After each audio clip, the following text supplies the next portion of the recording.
Hollywood loves to sell us a dream. Red carpets, perfect smiles, and that familiar line about everyone being one big family on set. For years, we bought it.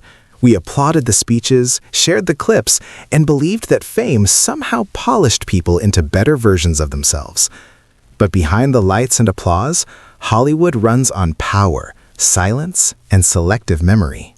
This video is not about tearing people down for mistakes. It is about the distance between the image sold to the public and the behavior hidden backstage. Because Hollywood does not create bad people.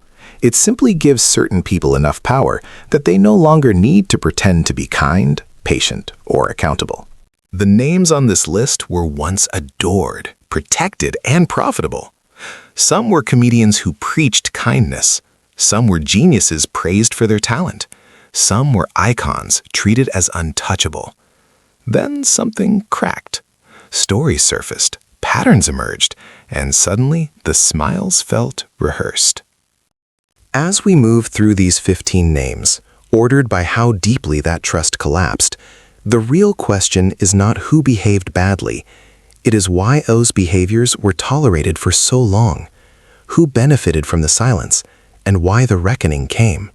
Jesse Eisenberg built his image on intelligence. Fast talker, sharp mind, socially awkward but brilliant. From The Social Network to Zombieland, he became Hollywood's go-to actor for characters who always seemed one step ahead of everyone else. That persona followed him off-screen, and for a while, it even felt charming. Then came the interviews. In one now infamous exchange with a journalist, Eisenberg mocked her notes, questioned her professionalism, and reminded her that she was on his time. What he later described as dry humor landed very differently for viewers. The clip spread fast, and so did the reaction. People didn't see wit, they saw condescension. This wasn't about one bad day. It tapped into a growing sense that Eisenberg's sharpness often pointed downward, not upward. That his intelligence sometimes came packaged with a quiet sense of superiority. And it raised an uncomfortable question. When does cleverness stop being charming and start becoming a shield for disrespect? Hollywood largely brushed it off. No lost roles, no public reckoning, because being difficult is often forgiven when it's wrapped in talent. Still, the moment lingered. Not explosive enough to destroy a career, but sharp enough to make people look twice and wonder who that confidence is really for. Before the internet ever questioned her image, Jennifer Lawrence was marketed as effortless. She laughed too loud, tripped on stage, and spoke without the polish Hollywood usually demands. In an industry obsessed with control, that looseness felt refreshing. It felt honest, even disarming. But honesty can quietly slide into carelessness when no one pushes back. As her fame grew, the tone around her began to change. Interviews that once felt relatable started sounding blunt. Jokes landed without much concern for who might be affected. Then came the moment that shifted perception for many viewers. Lawrence casually describing how she scratched herself on sacred Hawaiian rocks while filming, presenting it as a funny behind-the-scenes story. For the communities connected to those sites, it wasn't funny at all. It felt dismissive, entitled, and unaware of cultural weight. The backlash wasn't about outrage culture. It was about impact being brushed aside because the speaker was still widely liked. Hollywood didn't slow her down. She remained talented, bankable, and protected. But the audience reaction subtly changed, and it left an uneasy question hanging in the air. When a star is celebrated for being real, who draws the line when that realness starts to look like disregard? If Jennifer Lawrence showed how likability can excuse carelessness, Reese Witherspoon revealed something more rigid. What happens when success expects deference? For decades, Reese was Hollywood's definition of control. Polished, disciplined, and relentlessly professional, she built a brand around intelligence and authority. She wasn't just America's sweetheart. She was proof that ambition could still look respectable. That image felt airtight, until one quiet night in 2013 cracked it open. During a routine traffic stop involving her husband, Reese stepped out of the car against police instructions. What followed wasn't a meltdown or shouting match. It was something subtler and arguably more revealing. She asked a simple question. "Do you know my name?" The sentence carried an assumption that fame itself should change the rules, or at least the tone of the encounter. The moment went viral because it exposed an expectation many celebrities never say out loud. Not that they're above the law, but that recognition should soften consequences. Reese later apologized and owned the mistake, and Hollywood accepted it without hesitation. Still, the clip lingered, because it raised a question that doesn't disappear with an apology. When privilege works for you most of the time, how do you even recognize the moment it finally stops? On screen, Tobey Maguire felt safe. Awkward, gentle, quietly heroic, the kind of lead audiences trusted without thinking. That softness became his calling card, and for years, it protected him from scrutiny. Away from the spotlight, the stories sounded different. Fans who approached him for photos often described a flat, dismissive response. Nothing explosive, just a consistent sense that attention was an inconvenience. Then came the private poker rooms. In Hollywood's underground games, host Molly Bloom portrayed Maguire as controlling and petty, especially toward people with no leverage. One detail stuck: money offered only after public humiliation, turning a closed room into a test of dominance. What made the accounts linger wasn't simple rudeness, it was the contrast. The friendly hero on screen versus a figure who, when unobserved, allegedly enjoyed reminding others of their place. Hollywood largely compartmentalized the stories, treating them as separate from the work. That separation raises a question worth sitting with. When kindness appears only under lights, is it character or just performance? Once that thought lands, the image never quite seals again, and the silence around it starts to feel like part of the story too. Talent was never Edward Norton's problem. Control was. From early acclaim in Primal Fear to the ferocity of American History X, Norton earned a reputation as one of his generation's sharpest actors. Directors praised his intensity. Studios praised the results. But behind that precision came a habit that slowly hardened into a warning label. On sets, Norton was known for rewriting dialogue, reshaping scenes, and challenging creative decisions well beyond his role. Sometimes the instincts were good, sometimes they weren't.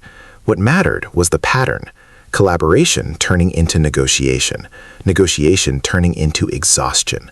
The clash reached its peak during The Incredible Hulk, when extensive rewrites and creative battles reportedly pushed Marvel to a quiet conclusion. Brilliance wasn't worth the friction. Hollywood didn't frame it as a scandal, it framed it as logistics.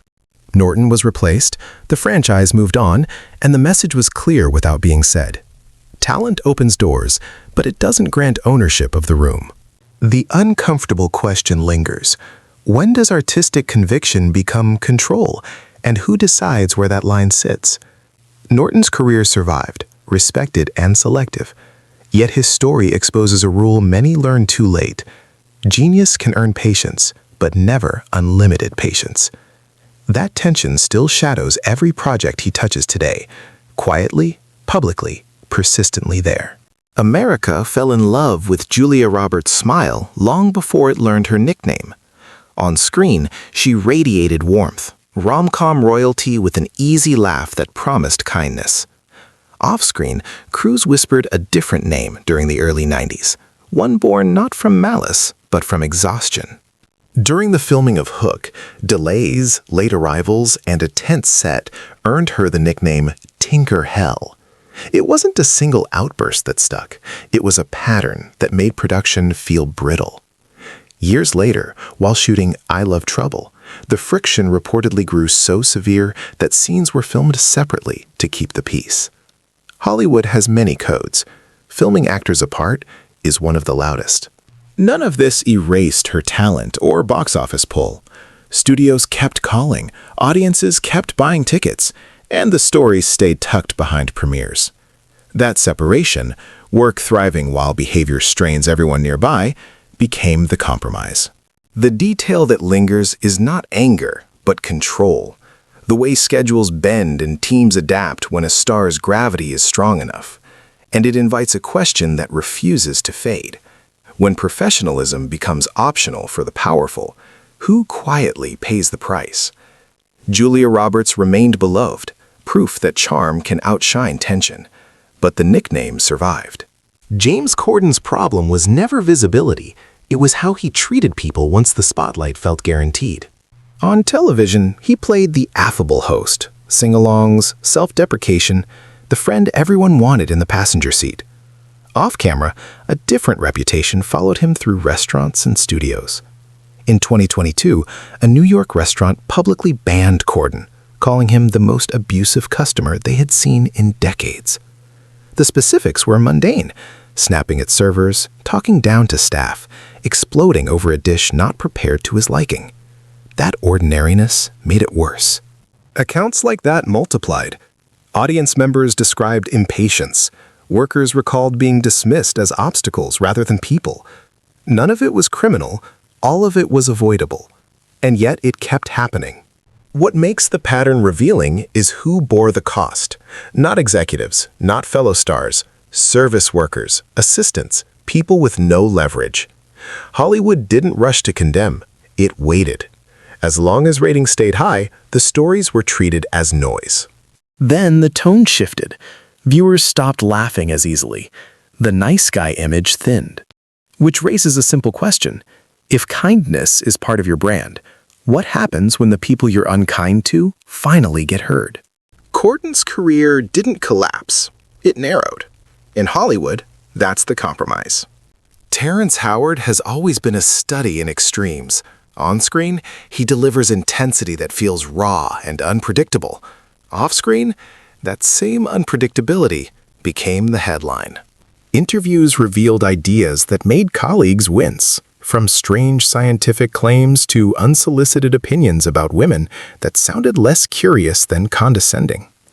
On sets, stories followed him, demands that shifted daily, moods that changed the temperature of a room, and negotiations that felt like standoffs. The tension peaked when Howard exited the Marvel Universe after Iron Man, reportedly over money and control. The role moved on without him, quietly and decisively. None of this erased his talent. Hollywood still respected the performances. But respect does not equal patience, and patience has limits. The pattern suggested something larger than one disagreement, a belief that brilliance should bend systems, not work within them. What's revealing is how the industry responded. There was no public shaming, only distance. Doors didn't slam, they narrowed. Projects became selective. The message arrived without being spoken. It leaves a question worth asking. When a star believes their vision outweighs collaboration, who eventually pays for that imbalance? The artist, the team, or the work itself? History suggests the bill comes due later, often after opportunities thin and alliances quietly disappear from memory entirely. Method acting made Jared Leto famous for commitment, but it also made him infamous for crossing lines. During Suicide Squad, stories spread about gifts sent to castmates, a dead rat, used condoms, bullets. Leto framed it as staying in character. Co-stars framed it as intimidation. The production moved on, but the anecdotes stuck, because they sounded less like dedication and more like a test of tolerance. The pattern didn't stop on film sets. As the frontman of 30 Seconds to Mars, Leto cultivated an image of intensity that sometimes tipped into contempt. Fans recalled moments of impatience on stage and indifference off it, the sense that access was a privilege easily revoked. None of it was illegal. All of it reshaped how people felt in the room. Hollywood's response was familiar. Compartmentalize. Praise the performance, ignore the process. As long as the results sold tickets, the behavior stayed framed as eccentric genius. That framing raises an uneasy question. When does method become a permission slip to make others uncomfortable? Leto's career endured, even flourished. Yet the stories remain attached to every role, a reminder that commitment without boundaries isn't art. It's power, testing how far it can go. And that shadow follows him, regardless of awards, shaping conversations long after the cameras stop rolling everywhere today. Kiefer Sutherland built a career playing men who never lost control, even when everything around them collapsed. Off-screen, Control was exactly what kept slipping. For years, stories followed him that felt less like gossip and more like a pattern. Bar fights, multiple DUIs, arrests that kept his name in the headlines for the wrong reasons. The most damaging accounts, though, came from inside the industry. On the set of 24, co-star Freddie Prinze Jr. openly described Sutherland as so unprofessional that it nearly pushed him out of acting altogether. That kind of statement doesn't come from one bad day. Hollywood didn't deny the behavior, it absorbed it. Sutherland was talented, reliable on camera, and central to a massive hit. The machine adjusted around him, not the other way around. Consequences existed, but they were private, negotiated, and carefully contained. What lingers isn't the arrests or the tabloid moments, it's the normalization, the way volatility became part of the package, something crews were expected to manage quietly. And it forces an uncomfortable question. When an industry keeps rewarding intensity without accountability, where does responsibility actually land?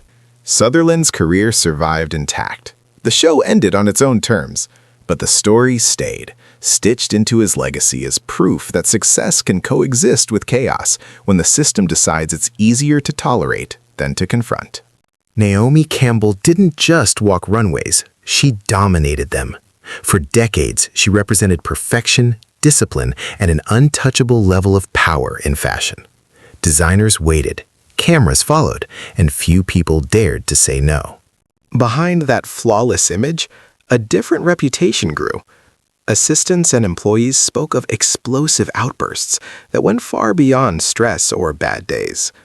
The most infamous incident in 2006 involved a housekeeper allegedly struck with a cell phone, an accusation serious enough to land Naomi in court. It wasn't framed as a rumor, it became a headline. What made the story linger wasn't shock, it was repetition. Multiple former staffers described similar patterns: yelling, intimidation, and a workplace ruled by fear of sudden anger. This wasn't one moment of lost control, it was a cycle that followed her for years. And yet, the industry barely flinched. Campaigns continued, invitations kept coming. Naomi remained essential. Fashion has always protected its icons, especially when they define an era. That protection sends a quiet message to everyone underneath them. The question that hangs over her legacy is uncomfortable, but unavoidable. If someone without her status behaved the same way, would the tolerance have lasted this long? Naomi Campbell stayed a legend, but the silence around her behavior became part of that legend too. Lea Michele rose inside a system that rewards early power. On Glee, her voice was undeniable, and her position quickly solidified. As the show grew into a phenomenon, so did the imbalance between who could speak and who could not. When former cast members later described their experiences, the stories sounded strikingly similar: public humiliation, dismissive remarks, an atmosphere where one person's mood set the temperature for everyone else. Samantha Ware's account opened the door, and others followed, not with new accusations, but with confirmation. The pattern mattered more than any single incident. What made the fallout different was timing. These stories didn't surface during the show's peak. They emerged after the power shifted, when contracts ended and protection thinned. Hollywood didn't rush to investigate. It recalculated. Projects paused. Opportunities cooled. Silence turned strategic. The uncomfortable detail is who carried the cost while the system stayed quiet. Young actors with less leverage, crew members with everything to lose. The machine worked as designed, until it no longer needed to. That leaves a question that refuses to go away. Was the behavior tolerated because it was unseen, or because the person responsible was still useful? Lea Michele's talent remains undeniable, but her legacy now includes a lesson Hollywood rarely advertises. When power concentrates early, accountability often arrives late. That reality reshaped how audiences hear the songs and watch the scenes today afterward. Anger was never hidden in Russell Crowe's performances. It was part of the appeal. On screen, that fire translated into authority, danger, and intensity audiences couldn't look away from. Off-screen, the same heat followed him everywhere. Stories accumulated over years, shouting matches, public blow-ups, feuds that escalated beyond control. The most infamous moment came in 2005 when Crowe hurled a hotel phone at an employee during an argument over service. The image stuck because it felt symbolic, power responding to inconvenience with force. And it wasn't isolated. Directors and co-workers quietly described sets where tension lingered, where people learned to choose their words carefully. Hollywood's reaction was telling. There was outrage, then accommodation. Crowe apologized, paid fines, and kept working. The industry treated the temper as part of the package, a risk offset by box office gravity. When intensity sells, restraint becomes optional. What lingers isn't just the incidents, but the normalization. The idea that volatility can be reframed as passion when it comes from someone indispensable. That reframing raises a hard question. When does difficult genius stop being a myth and start being an excuse others are forced to live with? Crowe's career endured, decorated with awards and prestige. Yet the stories never faded. They trail him like smoke, reminders that Hollywood often negotiates with anger instead of confronting it, as long as the fire keeps burning on screen. Ellen DeGeneres built her empire on kindness, dancing in trances, surprise giveaways, and a slogan that promised decency as entertainment. For years, viewers trusted that message because it felt consistent, rehearsed to perfection. Then the stories surfaced. Former staff described a workplace ruled by fear, favoritism, and quiet humiliation. Small rules became weapons. Smells were policed. Eye contact mattered. Speaking at the wrong moment carried consequences. What shocked audiences was not that a celebrity had flaws, but that the persona was the opposite of the reports. Hollywood insiders reacted with a shrug. Many said they already knew. That detail changed everything.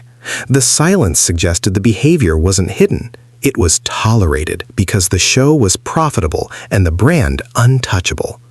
When complaints finally reached daylight, investigations followed, apologies were issued, and promises were made. Yet the damage wasn't procedural. It was emotional. Viewers felt misled. Employees felt expendable. The machine adjusted, not to fix the culture, but to contain it.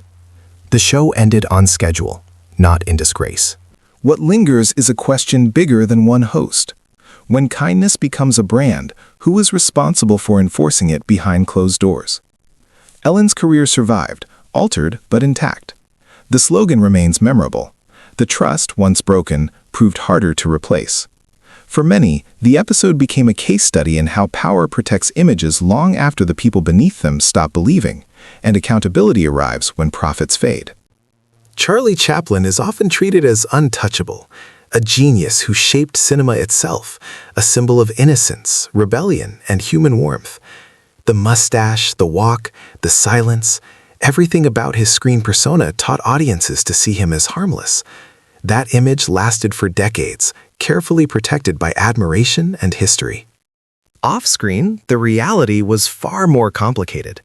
Chaplin's personal life repeatedly drew scrutiny for relationships with women far younger than him, some barely out of their teens.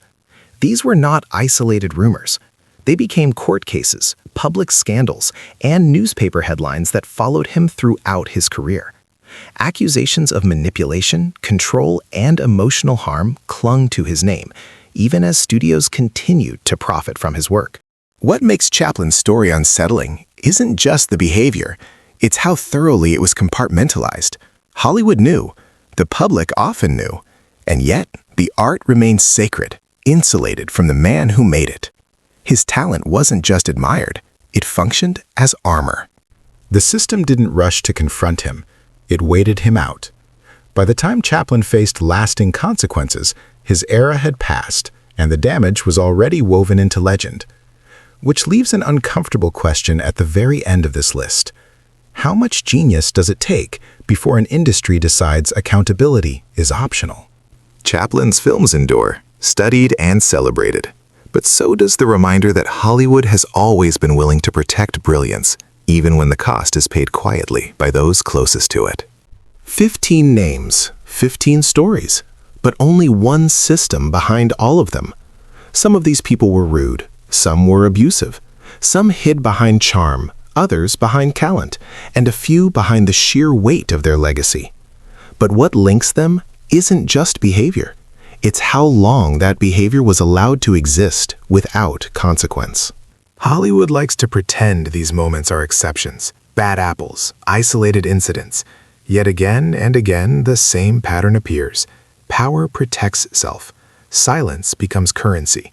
And accountability only arrives when profit fades or attention shifts elsewhere. Not everyone on this list lost their career. Some barely slowed down at all. Because being disliked is not the same as being disposable. That's where the real discomfort lives. Not in judging who was right or wrong, but in recognizing how often an entire system adjusts itself to avoid confrontation. How many people stayed quiet? How many learned to adapt? How many paid the price without ever being named? Now it's your turn. Which story hit you the hardest? Who do you think was fairly criticized, and who do you believe was judged too harshly? Do you think talent should ever outweigh character? Or is that the excuse Hollywood has relied on for too long? Leave your thoughts and opinions in the comments. The conversation doesn't end here. It starts there.